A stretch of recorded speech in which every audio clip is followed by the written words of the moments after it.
English ഒരു തേങ്ങ അറിയില്ല. അപ്പോൾ ഇന്നും അറിയില്ല എനിക്ക്. What is your name, sir പറഞ്ഞ പോലെ വാട്ട് ഈസ് യുവർ നെയിം മാത്രമൊക്കെ അറിയും.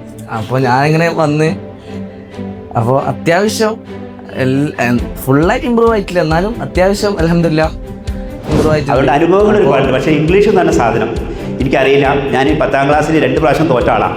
തോറ്റപ്പോൾ ആ ബുക്ക് അന്ന് അവിടെ വെച്ച് പോകണ്ട. പിന്നെ ഞാനൊരു ബുക്കിൽ എഴുതിയിട്ടുണ്ട്. അതായത് ഒരു പഠിക്കാൻ വേണ്ടി എഴുതുന്നത് ഞാൻ ഇവിടെ വന്നതിന് ശേഷം.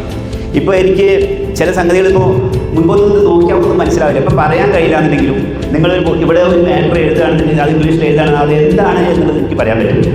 അത് പറയാൻ പറ്റുന്ന കാരണം എന്ന് വെച്ചാൽ ഞാൻ അതിന് വേണ്ടി പ്രയത്നിച്ചുകൊണ്ടിരിക്കുകയാണ്. ഇപ്പോഴും ഞാൻ ദിവസം 1 മണിക്കൂർ രാത്രി എത്ര നേരം വൈകിയാലും ഞാൻ അതിന് ചിലവാക്കുന്നുണ്ട്.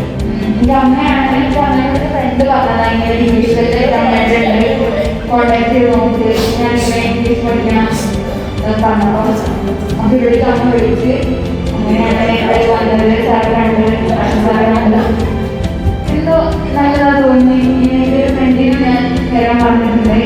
ഇംഗ്ലീഷ് എല്ലാവരും എനിക്ക് കുറേ അറിയാം. എനിക്ക് പിന്നെ നന്നായിട്ടൊന്നും അറിയില്ല. ഞാൻ ഇതേപോലെ അവർക്ക് പഠിച്ചിട്ട് ഓരോന്ന് ഇമ്പ്രൂവ് ചെയ്ത് തോന്നുന്നു. ഞാൻ നിങ്ങളെ പോലെ തന്നെ ഒരു ബിഗിനറാണ്.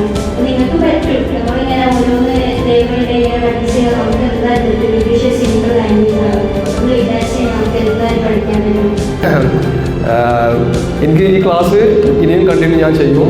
കാരണം റഷീദ് സാർ നേരത്തെ പറഞ്ഞ പോലെ നമ്മൾ ഇംഗ്ലീഷ് ഒരു 10 ദിവസമോ അല്ലെങ്കിൽ ഒരു മാസം 2 മാസം കൊണ്ട് പഠിച്ച് തീരേണ്ട പ്രോസസ്സല്ല. ഇത് കണ്ടിന്യൂ ആയിട്ട് പഠിച്ചുകൊണ്ടിരിക്കണം. എന്നാലാണ് നമുക്ക് ഒരു ഇംഗ്ലീഷ് സംസാരിക്കാനോ 4 അക്ഷരം ആരോടെങ്കിലും സംസാരിക്കാൻ പറ്റുള്ളൂ.